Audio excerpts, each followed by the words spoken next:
కాంగ్రెస్ ప్రభుత్వం ఏర్పడి మరో 15 రోజుల్లో ఏడాది కావు. 500 రూపాయలు ఎంతమందికి 5 లక్షల రూపాయల విద్యా భరోసా కార్డు అనేది ఇవ్వడం జరిగింది. ఇస్తే వాళ్ళు ఏ విధంగా దాన్ని వాడుకుంటున్నారు అనేది అన్ని అమల్లోకి వచ్చినాయి. కానీ కేవలం కొంతమందికి మాత్రమే అమల్లోకి వచ్చినాయి, కొంతమందికి మాత్రమే ఇస్తున్నారు. ఆ తర్వాత మనం యువత నిరుద్యోగం, ఇది మెయిన్గా చెప్పుకోవచ్చు. డిసెంబర్ 7, 2023 మన తెలంగాణలో కాంగ్రెస్ ప్రభుత్వం ఏర్పడి మరో 15 రోజుల్లో ఏడాది కావస్తుంది. మరి ఈ ఏడాదిలో మనకిచ్చిన 6 గ్యారెంటీలు, ఆ తర్వాత మనకిచ్చిన మేనిఫెస్టోలు సక్రమంగా నిర్వహిస్తుందా? సో దాని గురించి ఈరోజు మనం క్లియర్గా డిస్కస్ చేద్దాం. అసలు ఎన్ని మేనిఫెస్టోలో ఇచ్చిన ఎన్ని గ్యారెంటీలను ప్రభుత్వం ఇప్పటివరకు నిర్వహించింది, అమలు చేస్తుంది. సో నిజం ఛానల్ని ఫస్ట్ టైం చూస్తున్నట్లయితే దయచేసి సబ్స్క్రైబ్ చేయండి. ఈ వీడియో మరి ఎందరికే చేరాలంటే మీరు కూడా లైక్ చేయండి, కామెంట్ చేయండి. ఇంకా వీడియోలోకి వెళ్దాం. సో ముందుగా మనం 6 గ్యారెంటీల గురించి అయితే మాట్లాడుకుందాం. సో మనకు మెయిన్గా ముఖ్యంగా ప్రజల్లోకి తీసుకెళ్లిన గ్యారెంటీలు 6 గ్యారెంటీలు అని చెప్పుకోవచ్చు అనమాట కాంగ్రెస్ ప్రభుత్వం. సో ఆ సమయంలో మొదటిది వచ్చేసి మహాలక్ష్మి స్కీమ్. సో ఈ మహాలక్ష్మి స్కీమ్లో 2500 రూపాయలు మంత్లీ ఎవరైతే నిరుద్యోగంగా, ఎవరైతే జాబ్ చేయకుండా ఎవరైతే ఉన్నారో సో వాళ్ళకి, మహిళలకి 2500 రూపాయలు ఇస్తామని చెప్పిన కాంగ్రెస్ ప్రభుత్వం మరి ఈరోజు ఎంతమందికి ఇస్తుంది? 2500 రూపాయలు ఎంతమందికి ఇస్తుంది? ఎవరికైనా ఇస్తుందా అనేది మాత్రం అసలుకి ఎవరికి తెలియని విషయం అనమాట. అప్పుడు గవర్నమెంట్ ఏర్పడిన కొద్ది రోజులకు అందరితోనూ అప్లికేషన్స్ అని చెప్పేసి లైన్లో నించోబెట్టి చాలా ఇబ్బంది పెట్టి రాపించుకున్నారు. కానీ ఒక్కరికంటే ఒక్కరు కూడా ఇప్పటికీ 2500 రూపాయలు అనేది రావడం లేదని చెప్పుకోవచ్చు అనమాట. సో నెక్స్ట్ వచ్చేసి free bus. Okay, free bus అనేది మనకి గవర్నమెంట్ ఏర్పడ్డ కొద్ది రోజులకే ప్రారంభం అయ్యింది. కానీ దానివల్ల ఎన్ని నష్టాలు, ఎన్ని ఇబ్బందులు ఎదుర్కొన్నారో ఇప్పటికీ మనం చూస్తూనే ఉన్నాం. అక్కడ మనకి లేడీస్ కానీ, మహిళలు కానీ ఎంత ఇబ్బందులు పడుతున్నారో మనమైతే క్లుప్తంగా చూస్తున్నాం అనమాట. అదేవిధంగా గవర్నమెంట్కి కూడా అది భారీ మూల్యం అనమాట. భారీ లాస్లలోకి ఆర్టీసీ బస్సు అనేది వెళ్ళిపోవడం వల్ల సో బస్సులు ఎక్కడెక్కడ పడితే అక్కడ ఆపకుండా ఏదో అవన్నీ కూడా ఎన్నో గొడవలు చూసాం. కానీ అది ఒకటైతే మనకి నిర్వహించడం, అమల్లో పరచడం అయితే జరుగుతుంది అని చెప్పుకోవచ్చు. నెక్స్ట్ వచ్చేసి LPG gas for 500 rupees. So మనకి 500 రూపాయలకే గ్యాస్ సిలిండర్ ఇస్తారు అని చెప్పారనమాట. సో ఆ పథకంలో కూడా మనకి ఇప్పటి వరకు అయితే చాలా మందికి 90% ఆఫ్ పీపుల్కి ఇంకా ఎవరికి కూడా 500 రూపీస్కి గ్యాస్ సిలిండర్ అయితే రావడం లేదని కూడా క్లియర్గా అయితే మనం చెప్పుకోవచ్చు అనమాట. సో నెక్స్ట్ వచ్చేసి రైతు భరోసా. రెండోది మహాలక్ష్మిలలో ఇవన్నీ కూడా మనకి మహాలక్ష్మిలలో వెళ్ళిపోయాయి. సెకండ్ 6 గ్యారెంటీలలో వచ్చేసి Rythu Bharosa. So Rythu Bharosa as per the year formations tenants అంటే మనకి కౌలు రైతులకు కానీ రైతులకు కానీ 15,000 రూపాయలు అనేది ఇస్తామని చెప్పారు. అది కూడా మనకి ఇప్పటి వరకు జరగలేదని చెప్పుకోవచ్చు అనమాట.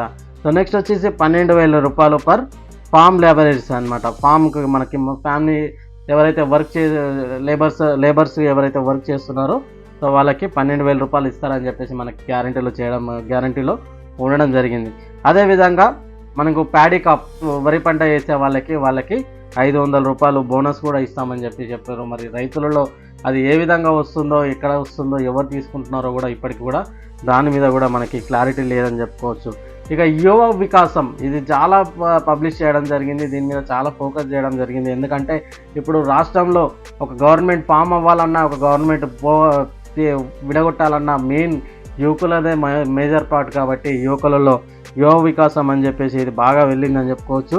ప్రతి ఒక్కరికి విద్యా భరోసా కార్డు అనేది ఇస్తామని చెప్పారు. మరి 5 లక్షల రూపాయలు మరి స్టూడెంట్స్కి కార్డ్ వర్త్ వచ్చేసి అది 5 lakhs రూపీస్ వర్త్ ఒక విద్యా భరోసా కార్డు ఇస్తామని చెప్పేసి అయితే అప్పుడు మేనిఫెస్టోలో చెప్పడం జరిగింది. మరి ఎంతమందికి 5 లక్షల రూపాయల విద్యా భరోసా కార్డు అనేది ఇవ్వడం జరిగింది, ఇస్తే వాళ్ళు ఏ విధంగా దాన్ని వాడుకుంటున్నారు అనేది విషయం కూడా మనం క్లియర్గా తెలుసుకోవాల్సిన అవసరం ఉంది. ఇప్పటి వరకు కూడా అది కూడా అమలు చేయలేదని కూడా మనం క్లియర్గా చేసుకోవచ్చు. ప్రతి మండలంలో ఇంటర్నేషనల్ స్కూల్ అన్నారు.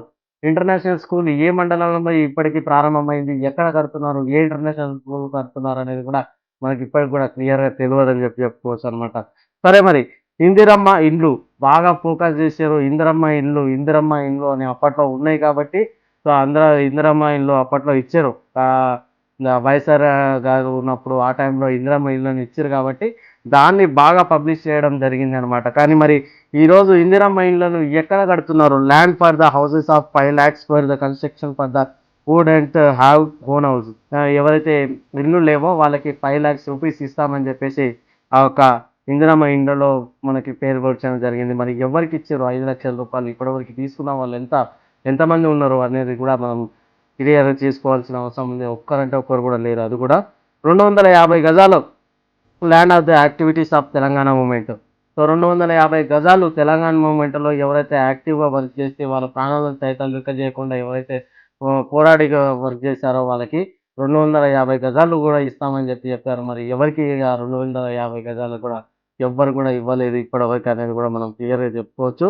ఇక నాలుగవది గృహజ్యోతికి వచ్చినామంటే 200 units for the electric for every house hold. So మరి ఎంతమందికి అంటే ఇవన్నీ అమల్లోకి వచ్చినాయి. కానీ కేవలం కొంతమందికి మాత్రమే అమలుకి ఇస్తున్నాయి. కొంతమందికి మాత్రమే ఇస్తున్నారు కాబట్టి ఇక రాష్ట్ర వ్యాప్తంగా మొత్తం కూడా మేము ఇచ్చేస్తున్నాము. ప్రతి ఒక్కరికి ఇచ్చేస్తున్నాం అని చెప్పేసి డబ్బా కొట్టుకోవడం అయితే జరుగుతుందనమాట.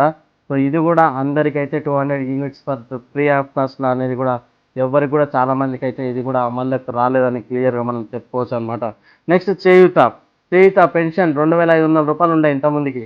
సో ఇప్పుడు 4,000 చేస్తామన్నారు. మరి ఎంతమందికి పెన్షన్ 4,000 రూపీస్ ఇస్తున్నారు? గవర్నమెంట్ ఫార్మ్ చేసి 1 ఇయర్ అవుతుంది. సో మనం మరి ఎంతమందికి మనం ఇచ్చినామని చెప్పేసి కూడా దాని గురించి కూడా మనం క్లియర్ చేసుకోవచ్చు. ఇప్పటికి కూడా అది కూడా 4,000 రూపీస్ అనేది ఎవరికి కూడా రాలేదని చెప్పుకోవచ్చు. 10 lakhs of Raju Aarogyasri insurance అని ఇస్తామని కూడా మనం అప్పట్లో మేనిఫెస్టోలో మనం చెప్పినామనమాట. మెయిన్ 6 గ్యారంటీస్‌లో ఒక్కటి కూడా సక్రమంగా మనం నిర్వహించలేదు. ఒక్కటి బస్ మాత్రం ఫ్రీ చేయడం జరిగింది. దానివల్ల కూడా మనకు లాభం జరిగిందైతే ఏం లేదు. ఇప్పుడు చాలామంది లేడీసే నేను డబ్బులు పెట్టుకొనైనా ఎళ్ళగలుగుతాను, డబ్బులు పెడతాను కానీ నన్ను ఇన్సల్ట్‌గా ఫీల్ అవుతున్నా అని చెప్పేసి చాలామంది చెప్తా ఉన్నారనమాట ఇప్పటికి కూడా. సో ఆల్మోస్ట్ 6 గ్యారంటీల్లో 90% ఇప్పటికి కూడా ఇంకా అమలు కాలేదు. ఒక ఏడాది కావస్తుంది ఇంకా అమలు కాలేదని చెప్పేసి మనం క్లియర్‌గా క్లుప్తంగా చెప్పుకోవచ్చు అని చెప్పి. తర్వాత మనం చూసుకున్నట్లయితే సో నెక్స్ట్ ఈ 6 గ్యారంటీలతో పాటుగా మనకు ఇంకా ఎన్నో గ్యారంటీలను ఎన్నో మేము నెరవేరుస్తాము. గవర్నమెంట్ ఫార్మ్ అయిన తర్వాత మేము ఇంకా ఎన్నో చేస్తాము అని చెప్పేసి చెప్పిన విషయాలలో మెయిన్ ముఖ్య విషయాలు సుపరిపాలన అని చెప్పేసి ఒకటి మనకైతే వచ్చింది. సో డాక్టర్ అందశ్రీ రాసిన జయ జయ తెలంగాణ, జయ జయ తెలంగాణ గీతాన్ని రాష్ట్ర గీతంగా అమలు చేస్తామని చెప్పారు. ఆ గీతాన్నయితే మన తెలంగాణ జాతీయ గీతంగా చేయడం అయితే జరిగింది. ముఖ్యమంత్రి, మంత్రులు సచివాలయం ద్వారానే పరిపాలన చేస్తామని చెప్పేసి కూడా అప్పుడు మనము ఉండడం జరిగింది. మరి ఏదో కొన్ని రోజులు మాత్రం స్టార్టింగ్‌లో మనకు గవర్నమెంట్ ఫార్మ్ అయిన ఒక 1 మంత్‌లో మొత్తం ఆ సచివాలయం గేట్లు తీసేసాం. ఎవరు పడితే వాళ్ళు ఇష్టం వచ్చినట్టు రావచ్చు. మీ యొక్క ప్రాబ్లమ్స్ ఏమున్నావో, మీ యొక్క ఇష్యూస్ ఏమున్నావో చెప్పుకోవచ్చు అని చెప్పేసి ఒక 1 వీక్, 2 వీక్స్ అట్లా నడిచింది. ఇప్పుడు దాన్ని కూడా అంతగా ఏం నడిపియట్లేదని చెప్పుకోవచ్చనమాట. సో సుపరిపాలన మెయిన్ ఇదని చెప్పుకోవచ్చనమాట. అదేవిధంగా అమరుల, ఉద్యమకారుల సంక్షేమం. అన్ని జిల్లా కేంద్రాల్లో అమరవీరులకు స్తూపం నిర్మిస్తాం. సో అది కూడా ఇప్పటికి మనం క్లియర్‌గా ఇంకా చూడలేదు. ఎక్కడ కూడా అన్ని జిల్లాల్లో ఎక్కడ కూడా ఇంకా వర్క్ అయితే ఇంకా జరగలేదని చెప్పుకోవచ్చనమాట. రైతుల వ్యవసాయం అనుబంధ రంగాలు. సో ఒకే దఫా 2,00,000 వరకు రైతుల వ్యవసాయ రుణమాఫీ చేస్తామన్నారు. 2,00,000 రైతుల రుణమాఫీ చేస్తామన్నాం. ఎక్కడ చేశారు? నిజంగా చెప్పండి. ఎక్కడ జరిగింది ఇది? సో ఎక్కడ కూడా ఇది జరగలేదని చెప్పుకోవచ్చనమాట. సో ఆ తర్వాత మనం యువత నిరుద్యోగం. సో ఇది మెయిన్‌గా చెప్పుకోవచ్చనమాట. యువతకు నెలకు 3,000 రూపాయలు ఇస్తామని చెప్పేసి మనకు అప్పట్లో చెప్పడం జరిగిందనమాట మేనిఫెస్టోలో. కానీ అది కూడా ఇప్పటికి కూడా ఎవ్వరికి కూడా ఇది జీరో అనమాట. ఎవ్వరు కూడా ఇది జరగలేదు అని చెప్పుకోవచ్చు. మెగా డిఎస్సి అని చెప్పారు. అది కూడా ఎన్నో ఆటంకాల వల్ల దాన్ని నిర్వహించడం జరిగింది. అందులో కూడా చాలా వరకు సక్సెస్ అయినది అయితే ఏం లేదు. సో నెక్స్ట్ వచ్చేసి విద్యారంగం. సో ఫీజు రియంబర్స్మెంట్ పథకాన్ని అర్హులైన స్థాయి విద్యార్థుల ప్రతి సంవత్సరం 2 వాయిదాల్లో చెల్లిస్తాం. ఇది మనం చూసుకోవాల్సింది. ఎందుకంటే ఆల్రెడీ ఇప్పుడు ఫీజు రియంబర్స్మెంట్ ఇవ్వట్లేదు అని చెప్పేసి ఆల్రెడీ సంవత్సరం కాకముందుకే దాదాపుగా స్టూడెంట్స్ అందరూ కూడా కాలేజీలను బంద్ చేసుకొని రాస్తారోకాలు, ప్రొటెస్ట్‌లు ఇవన్నీ చేస్తూ ఉన్నారు. అంటే సంవత్సరం కాకముందుకే మీరు చెప్పిన దాని గురించి అసలు ఇప్పుడు మీకు సోయి లేకుండా దాన్ని కూడా పట్టించుకోకుండా ఇప్పుడు యువత అందరూ కూడా మాకు ఫీజు రీయింబర్స్‌మెంట్ రావట్లేదు అని చెప్పేసి కూడా సో దాదాపుగా 8,000 కోట్ల రూపాయలను ఫీజు రీయింబర్స్‌మెంట్ ఇప్పటికి కూడా ఇవ్వకుండా ఇంకా వాళ్ళని స్టూడెంట్స్‌ని ఇబ్బంది పెట్టడం అయితే చేయడం జరుగుతూనే ఉందని చెప్పి చెప్పుకోవచ్చు. నెక్స్ట్ వైద్య రంగం కూడా అంతంత మాత్రంగానే ఇప్పటివరకు మనము ఆ వైద్య రంగం నుంచి సబ్జెక్ట్ ఇంకా మనం ఇంకా చేతిలోకి కూడా తీసుకోనట్లుగా ఉందన్నమాట. సో అది కూడా మనకి ఇంకా దాన్ని ఇంకా క్లియర్‌గా అయితే ఏం చేయలేదు. గృహ నిర్మాణం అర్హులైన ప్రతి కుటుంబానికి సొంత ఇల్లు, సొంత స్థలం ఉంటే ఇంటికి నిర్మాణం కోసం రూ. 5,00,000 ఇస్తున్నామని చెప్పారు. సో దాని గురించి కూడా ఇంకా క్లారిటీ లేదని చెప్పుకోవచ్చనమాట. సో సొంత స్థలం ఉండకుంటే ఎస్సీ, ఎస్టీ వాళ్ళకు రూ. 6,00,000 ఇస్తామని చెప్పారు. అది కూడా లేదు. ఇందిరమ్మ ఇల్లు పాత బకాయిలను వెంటనే చెల్లిస్తామని చెప్పారు. ఆల్రెడీ డబుల్ బెడ్‌రూమ్‌లు పోయిన గవర్నమెంట్ ప్రభుత్వం ఏదైతే కట్టించిందో దానిలో కూడా ఇంకా ఇప్పటికి సంవత్సరం వస్తుంది. వాళ్ళకి కూడా ఎవరెవరు వెరిఫై చేసుకొని ఎవరెవరు అర్హులున్నారో వాళ్ళకి కూడా ట్రిపుల్ బెడ్‌రూమ్‌లని అందించలేని స్థితిలో మన గవర్నమెంట్ అయితే ఇప్పుడు ఉంది అని చెప్పి చెప్పుకోవచ్చనమాట. సో నెక్స్ట్ వచ్చేసి దళితుల సంక్షేమం. దళితులకు కూడా సంక్షేమం అనేది అధికారంలోకి రాగానే కేంద్ర ప్రభుత్వం వర్గీకరణను త్వరగా అమలు చేసేందుకు చర్యలు తీసుకుంటాం. కేంద్ర ప్రభుత్వంతో వర్గీకరణలో మనము 3 ప్రత్యేక కార్పొరేషన్‌లు, ఒకటి మాదిగల కోసం, రెండవది మాలల కోసం, మూడవది ఉపకులాల కోసం ఏర్పాటు చేస్తామని చెప్పారు. సో అది కూడా ఇప్పటికి లేదని చెప్పుకోవచ్చు. ఒకరు వర్గీకరణ ఒకరు జరగాలని చెప్పేసి, ఒకరు జరగకూడదు అని చెప్పేసి ఇప్పుడు సో ఆదివాసులను, గిరిజనుల సంక్షేమం గురించి కూడా ఇప్పటికి ఇంకా అయితే మనం పట్టించుకోలేదు. వాళ్ళకి ఇంకా ఏం కూడా మనము అమలు చేయడంలో స్టార్ట్ అయితే చేయలేదు.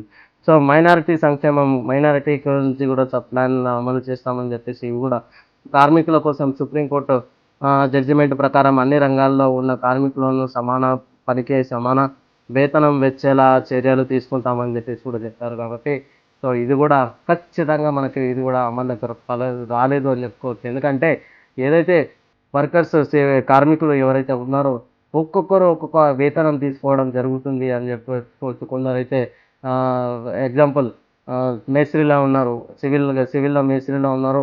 కొందరైతే రూ. 1,100 రోజుకంటారు. మరికొందరు రూ. 1,200 మరియు ఇంకొక రూ. 100 ఎక్స్‌ట్రాగా ఇవ్వాలి అని చెప్పేసి అంటే ఎవరికి ఇష్టం వచ్చినట్లుగా వాళ్ళు కూడా ఈ అమౌంట్‌నైతే తీసుకోవడం జరుగుతుందని మనం చెప్పుకోవచ్చు. సో కాబట్టి ఇది కూడా మనకి అమల్లోకి రాలేదని కూడా క్లియర్‌గా చెప్పుకోవచ్చు. వెనుకబడిన తరగతుల సంక్షేమం గురించి కూడా చూసుకుంటామని చెప్పారు. అధికంగా వెనుకబడిన మహిళల సంఘాలు, మహిళా సంఘాలు, ప్రభుత్వ, ప్రైవేటు ఉద్యోగాల సంక్షేమం, న్యాయ సంక్షేమం, జర్నలిస్టుల సంక్షేమం, జర్నలిస్టులకు 200 కోట్లతో జర్నలిస్టు సంక్షేమం నిధిని ఏర్పాటు చేస్తాం. 58 సంవత్సరాల వయసు నిండిన జర్నలిస్టులు పెన్షన్‌లు ఇస్తాం. మరణించిన జర్నలిస్టు కుటుంబాలకి 2,00,000 నగదుతో పాటు 5 సంవత్సరాల నెలకు 5,000 ఆర్థిక సాయం చేస్తామని చెప్పారు. So okay. దీని గురించి మనకి ఇంకా క్లారిటీ లేదు కాబట్టి బాలల హక్కు ప్రభుత్వ స్కూలులకు వెళ్ళే విద్యార్థులకు 300-500 వరకి స్కాలర్‌షిప్‌లు ఇస్తాం. వాళ్ళకి కూడా ఓకే. ప్రభుత్వ స్కూల్‌లకు వెళ్ళే విద్యార్థులు 300-500 వరకి స్కాలర్‌షిప్ ఇస్తామని చెప్పేసి చెప్పడం జరిగింది. దాని గురించి కూడా ఇంకా క్లారిటీ లేదు. అసలు ఎవ్వరు ఇవ్వట్లేదు. దాని గురించి కూడా క్లారిటీ లేదని చెప్పుకోవచ్చు. దివ్యాంగుల సంక్షేమం చూడండి.